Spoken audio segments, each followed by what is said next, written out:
Hello, hello. A few of the Odd Squad are here to give you our thoughts on anime of 2024. First, we'll start with me, Combo Smooth. Take it away, me. Welcome back to the Odd Squad Originals. I am Combo Smooth. I'm going to give you a bit of a 2024 retrospective on the anime I've watched. I'm not going to go too deep into a bunch of them, especially the sequels, since there is a lot of them. And, if you're 2 to 7 seasons into a sequel and you like the show, you might as well just keep watching the newest edition of it. I'm gonna do this in a bit of a tier list fashion. Like I said, I'm not gonna go too deep into a lot of these. For the most part, it's gonna be quick and dirty. So let's start with the sequels. I'm gonna throw up a list of them for you. So most of these are just watch it. I guess I could put them in yearly goats, but I feel like that's not fair. So let's just throw them out, most of them in watch it. So I'm talking about Mashal, I'm talking about Kingdom, I'm talking about Mushoku Tensei, I'm talking about Hero Academia, Demon Slayer, Raise Zero, Blue Lock versus U20. I know, the quality has dropped, but it's still pretty good. It's still some Blue Lock action. There's Kengan Ashura, not my favorite anime of all time, but if you're this deep in, this is the finale. We got the Haikyuu movie. That's a GOAT sports anime right there. And yeah, so those are automatically in watch it. One sequel I do want to touch on that I think is in the watches section is Kinnikuman. I don't really want to touch on it because Kinnikuman's like it's like an old classic anime. Like Kinnikuman was coming out at the same time as like original Dragon Ball. There hasn't been a Kinnikuman anime since like the early 2000s.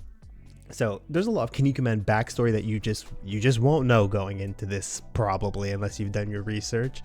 But I still think it's worth a watch because Kinnikuman is very creative.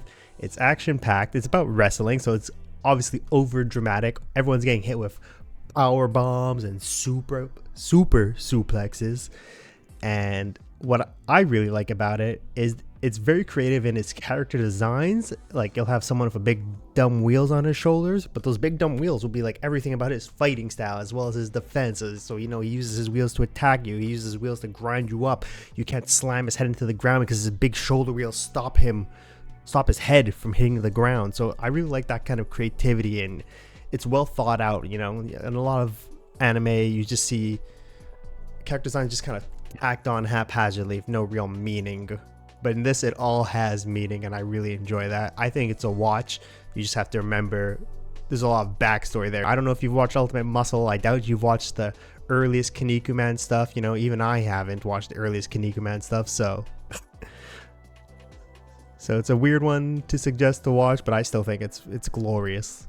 A couple of the sequels I don't think you should watch, and I don't think you should get into, are High Card. High Card, it doesn't work for me. I think it's just a kind of a boring anime. I don't think the powers work or anything like that. I'll say High Card's, I don't think it's trash. Maybe just skip it. High Card's a skip it for sure.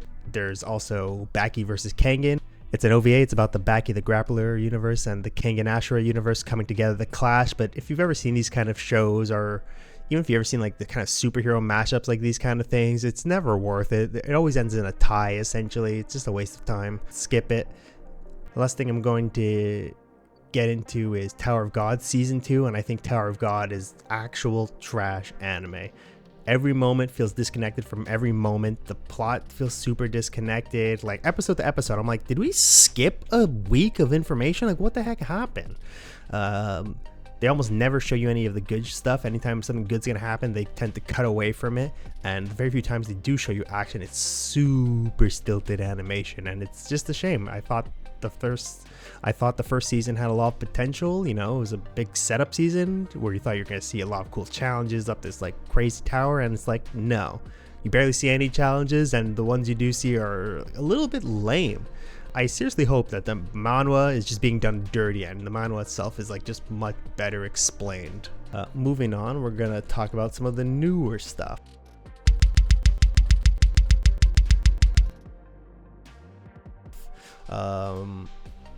Let's start with Ashura. Ashura, kind of like Tower of God, is also a setup anime, and this setup was also pretty hype, setting up all these action guys for like some sort of battle royale or tournament, and I am stoked. I'm hyped. I am looking forward to it. I can't wait. Ashura is gonna go into a watch it. Let's go on to Delicious in Dungeon. I have a controversial opinion on Delicious in Dungeon. There's a lot of stuff I like about it. Like, I like that it's well thought out. I like that there's lore. I like that there's backstory to all these monsters and creatures and to the world. What I don't like about the show, however, is that in practice, I feel like someone's just reading item descriptions at me. Like whenever I have to sit there and listen to them talk about how to cook a fictional dish out of a fictional creature, my eye just kind of glaze over. Like it destroys the pacing for me. I actually watched this in dub, which is rare for me. I usually watch everything sub, but when I watch dub, it's because I'm gonna a little bit ignore parts of it. So I'm gonna throw this in like a meh tier anime. We'll move on to Viral Hit. Viral Hit is a popular Korean manhwa or webtoon or both, and I think it's okay. I think it's worth the watch, but I would say that the animation's pretty stilted. It feels pretty cheap as well. It's probably on the same level as like Tower of God and some of the occasions where you just have a character standing still and the camera moving all around them instead of actually showing the fighting. But I do think it's built up well enough to still be worth it for you action anime fans. We'll move on to Windbreaker. Windbreaker's meh. Sakuga's good. Every time any character talks, it's so bad and generic, but Sakuga's still pretty good. Let's move on to something I did not like and I ended up dropping actually. Ninja Kamui. Ninja Kamui starts off with a lot of like Sakuga, a lot of quick movement, quick action, but none of the action feels like anything. It all feels tensionless. It all feels weightless because none of it means anything.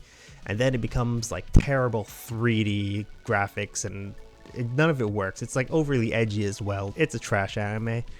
But let's move back up onto Kaiju number 8. Kaiju number 8, classic shonen. It's worth a watch.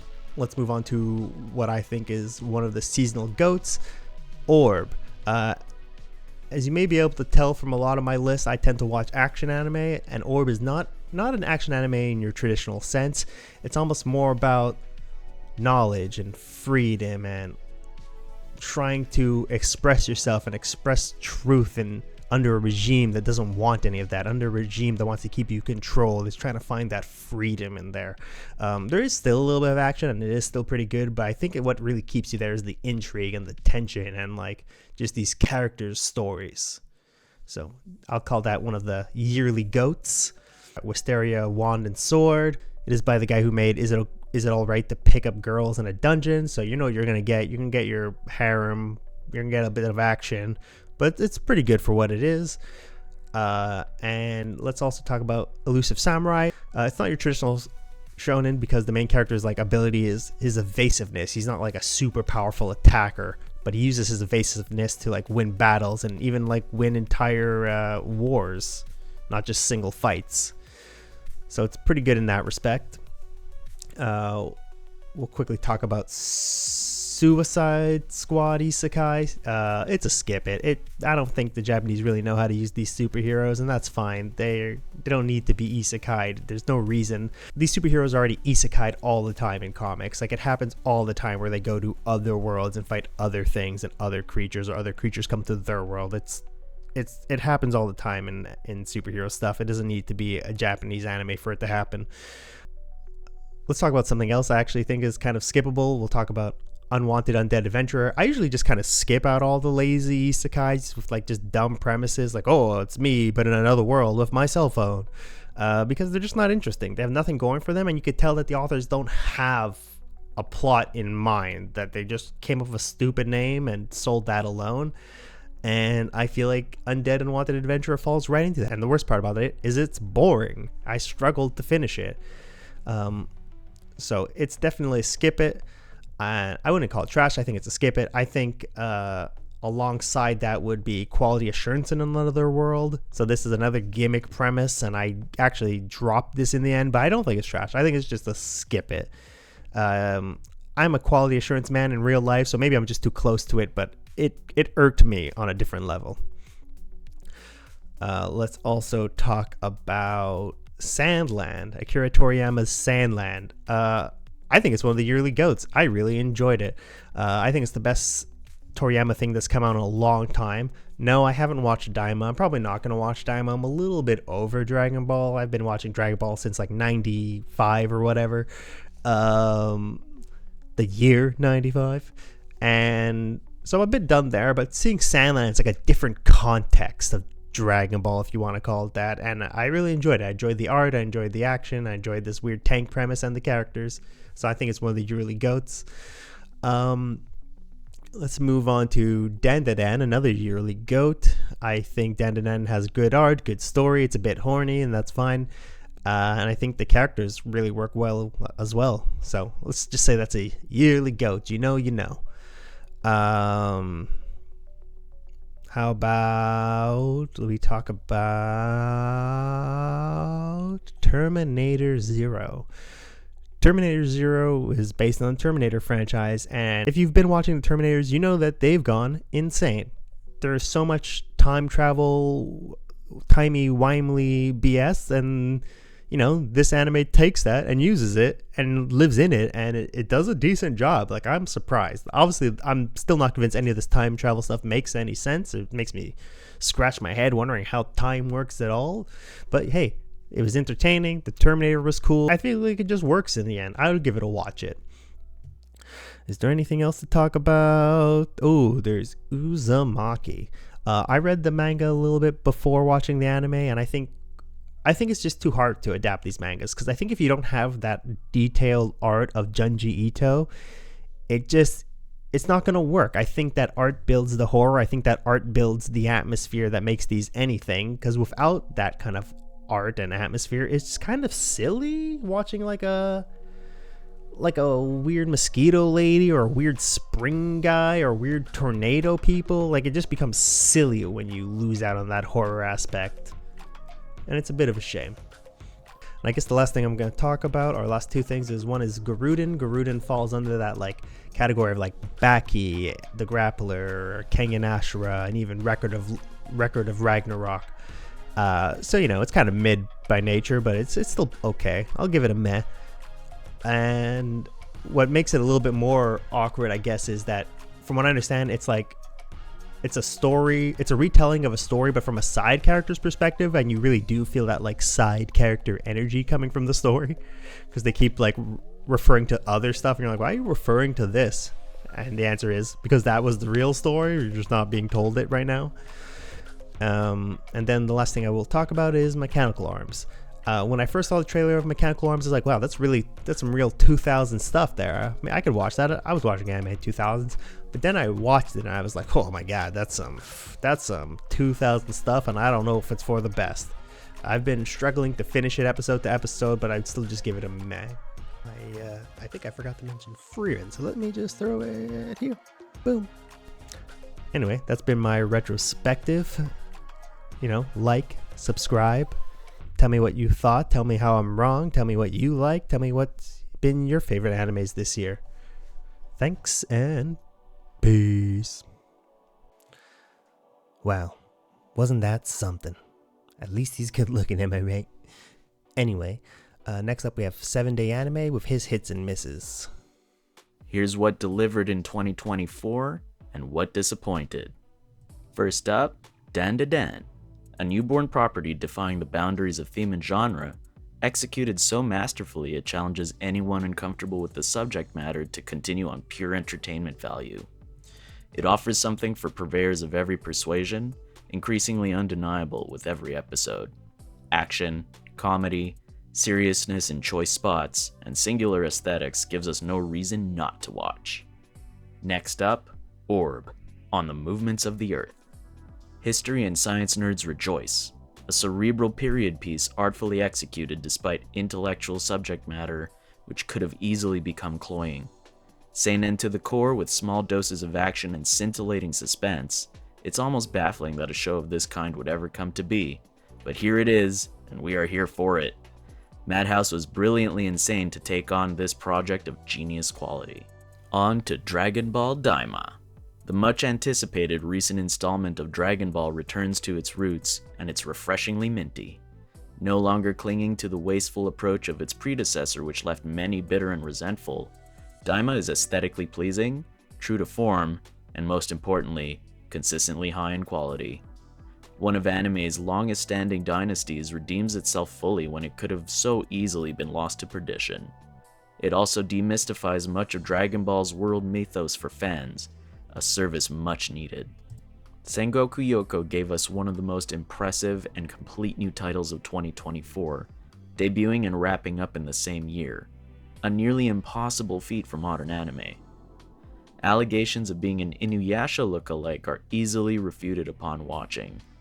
Maintaining its own identity, Sengoku Yoko distinguishes itself by adopting a sophisticated narrative, interesting shifts in perspective, and unexpectedly mature themes which don't assume stupidity of its shonen viewer demographic.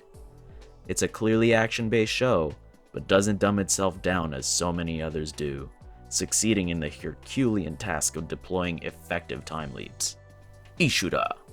Few shows of such enormous content and sprawling high fantasy storylines manage to stay coherent and well-paced.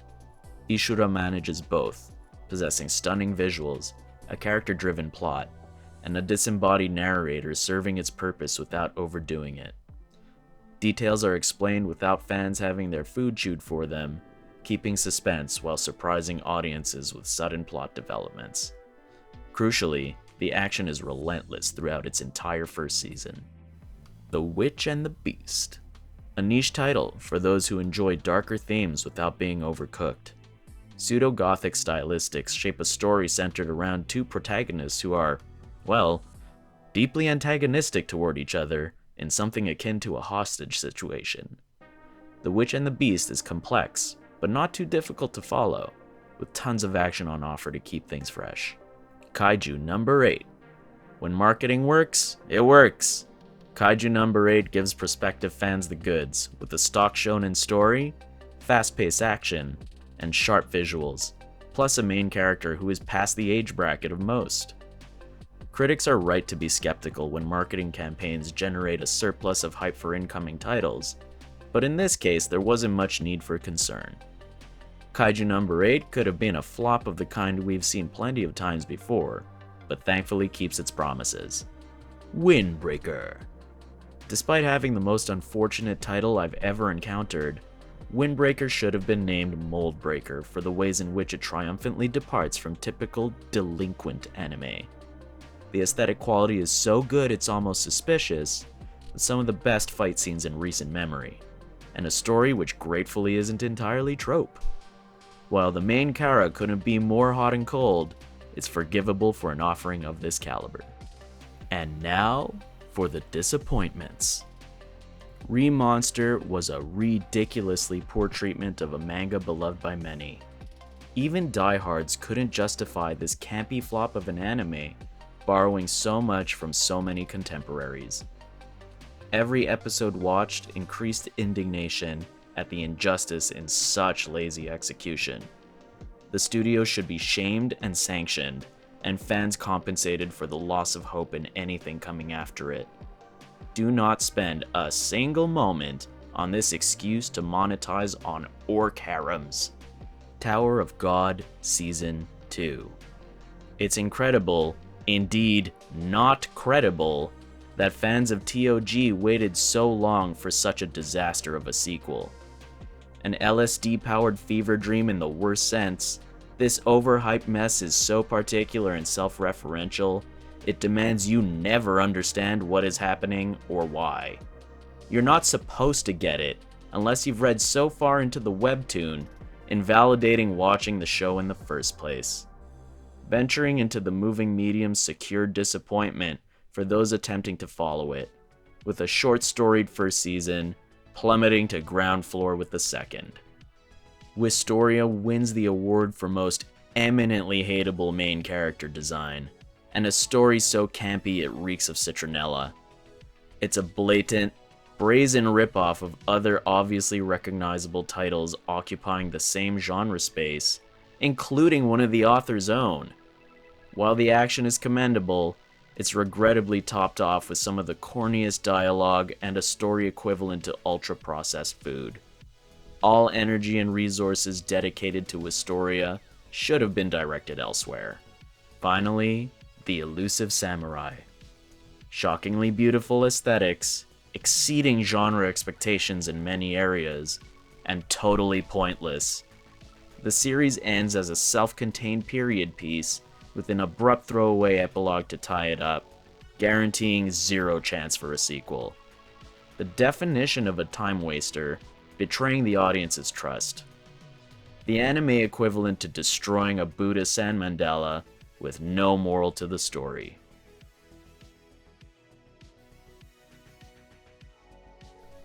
Last but certainly not least, to finish us off, we have a herd of turds. Get 'em. Hey everybody, I am Herd from the Odd Squad. Thanks for clicking on the video and checking it out. Today we're going to be going over some anime that I and or others have watched in 2024. Just want to let you know what I think, and maybe put you onto a good recommendation, or perhaps steer you away from some garbage. Just to get it out of the way, I'm not going to be touching on any too big of hitters from the 2024 anime season. No Solo Leveling, Shangri-La Frontier, Dan to Dan, Wisteria 1 and Sword, Kaiju number 8, Mushoku Tensei, Windbreaker, and the like. If they were top hitters in the 2024 season, you've probably already heard of them, so I'm not going to waste your time. I'm going to try and go over a few others that maybe didn't quite make it up onto your radar. Maybe you did hear about them. If you did, awesome. Pass them on to your friends. But if not, make sure you take some time to check these out. The first one on the list I have is Ishura. Comes from Passion Studios, Passion, P-A-S-S-I-O-N-E. They're the creators of other anime that you might know, like High School DxD, Roka, Braves of the Six Flowers, and Spice and Wolf. I really enjoyed this anime because it definitely takes a trope that we're all familiar with in isekai and in OPMCs, but kind of puts a fun twist on it.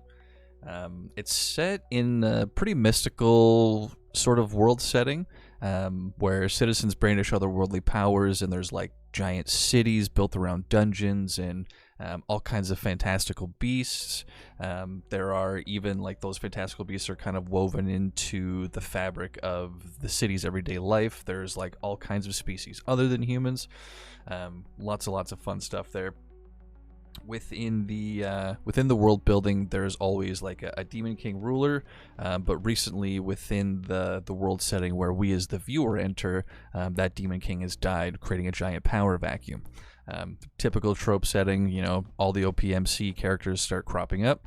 Some of them are isekai'd in, but it's a little bit different because the viewer jumps in and is on the journey with like all of these like potential OPMC characters and some that are not OPMC characters, but it creates this kind of BR OPMC isekai vibe because there's, like I said, this power vacuum that needs to be filled. Some of these characters have been in this world for a long time. A lot of them are kind of just showing up out of nowhere, but you as the viewer don't really know what's going on. So you're on this fun journey of discovery with our ensemble of characters. And on the surface at first, it kind of gives that like just, oh, we're in a, you know, BR vibe or an isekai vibe. But then the mysteries in the plot really begin to unravel quickly, and you're kind of just like, well, what does that mean? Well, what does that mean? And before you know it, you're completely hooked within like 2 episodes. Highly recommend. That was an 8 out of 10 for me in the 2024 year, so definitely check it out. My next one is Osan Nubi Adventurer. This was a little lower on my list. Like, this was nothing groundbreaking by any means, but I really did just have a lot of fun watching this, and I don't think anybody that I knew even really brought it up to me. So I thought I'd put it out to people just so that they're at least aware of it, have a chance to check it out. It's fun. It is, again, another OPMC, but it's got a lot of comedy too. Like, it's not just like I'm strong and that's what this is and get used to it. There's some fun tropes at play that really brought me some good laughs. So Osan Nubi Adventurer, it's by Yumatako Studio. I didn't find a ton in my research about them, but they did make the Digimon movies and Record of Ragnarok 2, Season 2, I should say. And it is a very standard OPMC action adventure shonen on the surface. And our OPMC is like strong AF, truthfully. But he doesn't realize it, and not because he's like super dumb, which he is a little dumb, always good for comedy moments, but he doesn't realize that he's as strong as he is because he used to work at a guild office, and then in his 30s decided to go and become an adventurer. But when he did that, he accidentally stumbled his way into quite literally the strongest party in existence, and he didn't know that. So he's being trained by the strongest group of people in those lands. So he's just like able to crush everybody. But in his perspective, his trainers can easily destroy him. So he's definitely not the strongest. So it's a lot of funny happenstance, a lot of awkward moments, and just honestly a really good laugh.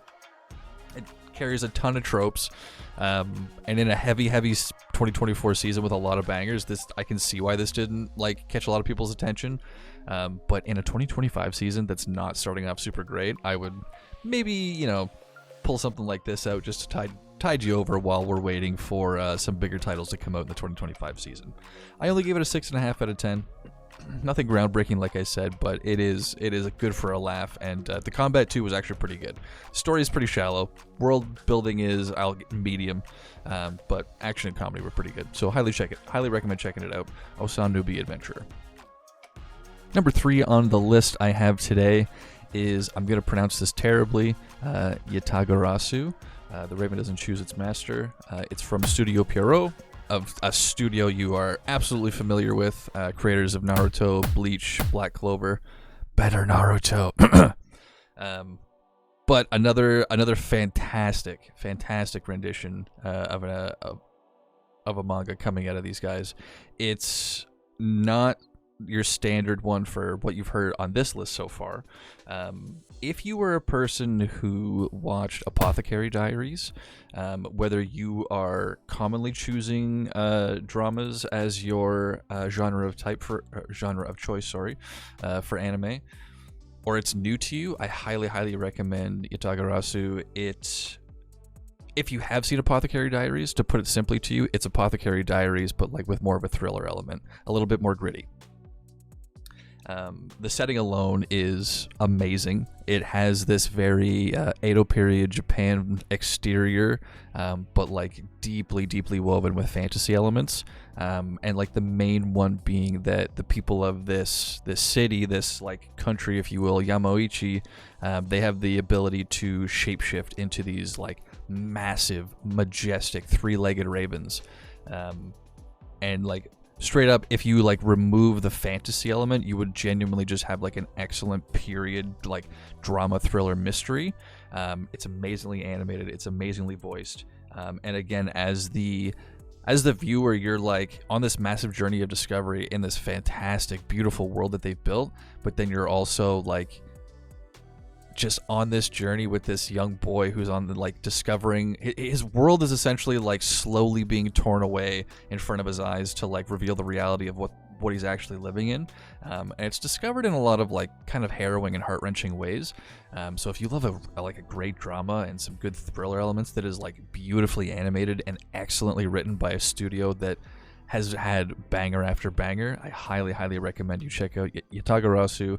The Raven Doesn't Choose Its Master. 9 out of 10. Highly, like Apothecary Diaries, but like on a little bit of steroids. It was fantastic. Absolutely great. Highly recommend.